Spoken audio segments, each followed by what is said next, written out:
बाबरी मस्जिद का करिश्मा, मस्जिद तोड़ने वाला खुद ही बनाने लगा मस्जिद। जी हां दोस्तों, उत्तर प्रदेश जहां के सीएम योगी आदित्यनाथ है, राम मंदिर के उद्घाटन के लिए भक्त जोर शोर से तैयारी कर रहे हैं। लेकिन राम मंदिर के उद्घाटन से पहले दोस्तों बाबरी मस्जिद का एक ऐसा करिश्मा आज आपके सामने लेकर आए हैं, जिसके सामने आने के बाद दोस्तों लोगों के पैरों के नीचे से जमीन खिसक गई।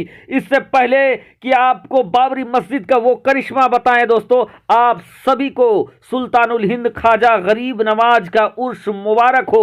और जितने भी ख्वाजा गरीब नवाज के दीवाने हैं वीडियो को लाइक करें और या ख्वाजा लिखकर कमेंट करें। दोस्तों चलिए आज आपके सामने वो हकीकत लेकर आते हैं दोस्तों, जिसके बारे में भक्त लोगों को बताते नहीं हैं, जिनके बारे में अक्सरियत लोगों को सामने पर्दा किया जाता है और बाबरी मस्जिद के इस सच्चाई को छुपाया गया है। लेकिन मेरे दोस्तों अल्लाह ने वो करिश्मा दिखाया है जिसको जानकर हम हैरान हो जाते हैं। लेकिन दोस्तों कुछ लोगों ने उस करिश्मे को छुपा रखा है, उस करिश्मे के ऊपर पर्देदारी कर रखा है। लेकिन अल्लाह ने अपने घर का बदला भी लिया है दोस्तों, और ऐसा करिश्मा करके दिखाया है जिसकी दूसरी मिसाल नहीं मिलती है। आज हम बताते हैं दोस्तों एक इंसान की ऐसी कहानी जिसको आप देख रहे हैं यहाँ पर, लाल कपड़ों पर, भगवा कपड़ों पर हाथों को लहराता हुआ बाबरी मस्जिद को जब 6 दिसंबर 1992 को शहीद किया जा रहा था, ये इंसान बाबरी मस्जिद के छत पर चढ़ गया था और इसने पहला हथौड़ा बाबरी मस्जिद को शहीद करने के लिए मारा था। लेकिन उसके बाद दोस्तों इस इंसान के साथ जो कुछ हुआ जानकर आपके भी रोंगटे खड़े हो जाएंगे। और इस इंसान ने खुद कलमा पढ़कर ईमान लाया। ईमान लाने के पीछे वजह किया थी दोस्तों, और उसके बाद इस इंसान ने जो काम किया जानकर आप भी कह उठाएंगे अल्लाहू अकबर। तो कौन था ये इंसान दोस्तों, आइए आज हम आपको बताते हैं। बलबीर सिंह उर्फ मौलाना आमिर की एक ऐसी दास्तान जिसको सुनकर आपके भी कलेजा कांप जाएगा और आप भी कहेंगे अल्लाहू अकबर, अल्लाहू अकबर, अल्लाहू अकबर। दोस्तों 6 दिसंबर का वो दिन जब हिंदुस्तान की तारीख में एक ऐसा धब्बा लगा जिसने हिंदू मुस्लिम के बीच दरार पैदा कर दिया था। 6 दिसंबर के दिन ही दोस्तों बलबीर सिंह नाम का एक नौजवान सबसे पहले बाबरी मस्जिद की गुंबद में चढ़ गया था। आप इसकी तस्वीर को देख सकते हैं दोस्तों। ये तस्वीर उस समय इतना वायरल हुआ था कि महाराष्ट्र का बाल ठाकरे भी ने इसको शेर की उपाधि दिया था, क्योंकि ये इंसान सबसे पहले गुंबद में चढ़कर फावड़ा लेकर इसने मस्जिद को तोड़ने के लिए सबसे पहले फावड़ा चलाया था। लेकिन दोस्तों जब मस्जिद शहीद कर दिया गया, जब मस्जिद को तोड़ दिया गया, जब अल्लाह के घर पर हमला करके अल्लाह के घर को तोड़ दिया गया, ये इंसान अपना घर पहुंचा दोस्तों, बलबीर सिंह अपना घर पहुंचते तो बलबीर को अजब सी बेचैनी पैदा हो जाती है। ऐसा बेचैनी पैदा हो जाता है कि इसको किसी भी चीज में मन नहीं लगने लगता है। यह इंसान बेकरार हो जाता है, दवा करता है, डॉक्टरों के पास जाता है, मनोचिकित्सक के पास जाता है, लेकिन करार कहीं हासिल नहीं हो रहा था।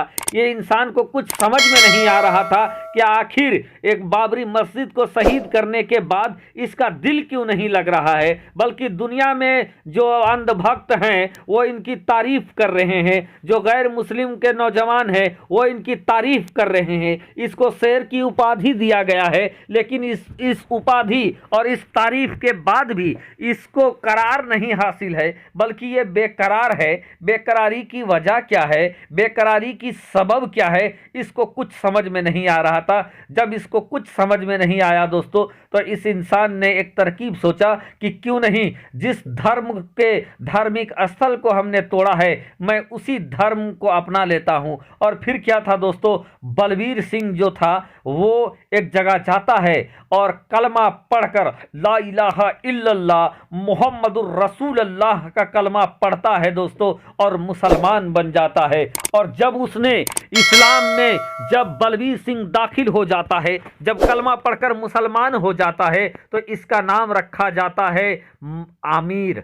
लेकिन दोस्तों सिर्फ आमिर तक ये महदूद नहीं होता है, बल्कि इस्लाम में इस कदर रम जाता है, इस्लाम में इस कदर बस जाता है कि इसका नाम आगे चलकर मौलाना आमिर हो जाता है। और ये इंसान ने उसी वक्त से दोस्तों एक हल्फ उठाया, कदम उठाया, कसम उठाया कि मैंने अपनी जिंदगी में एक मस्जिद को तोड़ा है, मैंने अपनी जिंदगी में एक अल्लाह के घर को तोड़ा है, लेकिन मैं कसम खाता हूं मैं अपनी जिंदगी में एक मस्जिद के बदले, एक मस्जिद के तोड़ने के बदले मैं 100 मस्जिदों का निर्माण कराऊंगा, 100 मस्जिदों का तामीर कराऊंगा। और जिस हाथ ने दोस्तों बाबरी मस्जिद को तोड़ा था, अल्लाह के घर को तोड़ा था, कसम रब्बुल जलाल की, इसके बारे में यह जानकारी आती है कि उसी शख्स ने, उसी इंसान ने अपने मौत से करीब लगभग कमोबेश 90 मस्जिदों की तामीर कराया, कुछ मस्जिदों की पूरी तामीर कराया, कुछ मस्जिदों का मरम्मत कराया, फिर से जो बंजर हो चुका था उसको आबाद कराने का काम किया। यानी दोस्तों अल्लाह तबारक व ताला ने अपने कुदरत को दिखाया दोस्तों, और अपने कुदरत का करिश्मा दिखाया। हाँ, ये अलग बात है कि हम उस करिश्मे को समझ नहीं पाए, आज तक उस करिश्मे को छुपाया गया, लेकिन कसम से आप मौलाना आमिर बलबीर सिंह का इतिहास निकाल कर देख ले, जिस हाथ ने, जिस बलबीर सिंह के हाथ ने एक अल्लाह के घर बाबरी मस्जिद को ढाहा था, उस रब्बुल जलाल ने, उस अल्लाह अकबर ने दोस्तों उसी बलबीर सिंह के हाथों से 90 से ज्यादा मस्जिदों का निर्माण कराया, तामीर कराया। और मौलाना आमिर जब तक जिंदा रहा दोस्तों मस्जिद बनाने के काम में लगा रहा, और आखिरी सांस उसने हैदराबाद में लिया दोस्तों। कोविड के वक्त में कुछ 2020 के करीब मौलाना आमिर ने हैदराबाद में दोस्तों अंतिम सांस लिया, और तब तक ये बताया जाता था कि उसने 90 से ज़्यादा मस्जिदों का निर्माण करा दिया था, 90 से ज़्यादा मस्जिदों को बना दिया था। यानी जिस हाथ ने एक मस्जिद तोड़ा, अल्लाह तबारक व ताला ने उसी हाथ से इसी मुल्क के अंदर, भारत के अंदर 90 से ज़्यादा मस्जिदों को बनवा दिया दोस्तों। यह है अल्लाह का करिश्मा, और मैं तो इसको अल्लाह का करिश्मा मानता हूं दोस्तों। आप इसको क्या मानते हैं कमेंट के जरिए हमें जरूर बताएं दोस्तों। इसीलिए तो कहते हैं मोहब्बत का काम करें, मोहब्बत को आम करे। यकीनन दोस्तों नफरत फैलाओगे नफरत ही मिलेगा, मोहब्बत फैलाओगे मोहब्बत मिलेगा। सभी धर्मों का सम्मान करे, सभी धर्मों के धार्मिक स्थल का सम्मान करे दोस्तों। सुप्रीम पावर अल्लाह है, अल्लाह तबारक व ताला कादिर है, हर शय पे कादिर है। रब तबारक व ताला अपने घर की हिफाजत भी करने में सक्षम है दोस्तों। और जो हाथ ने तोड़ा है उसी हाथ से मस्जिद बनवा भी दिया रब ने।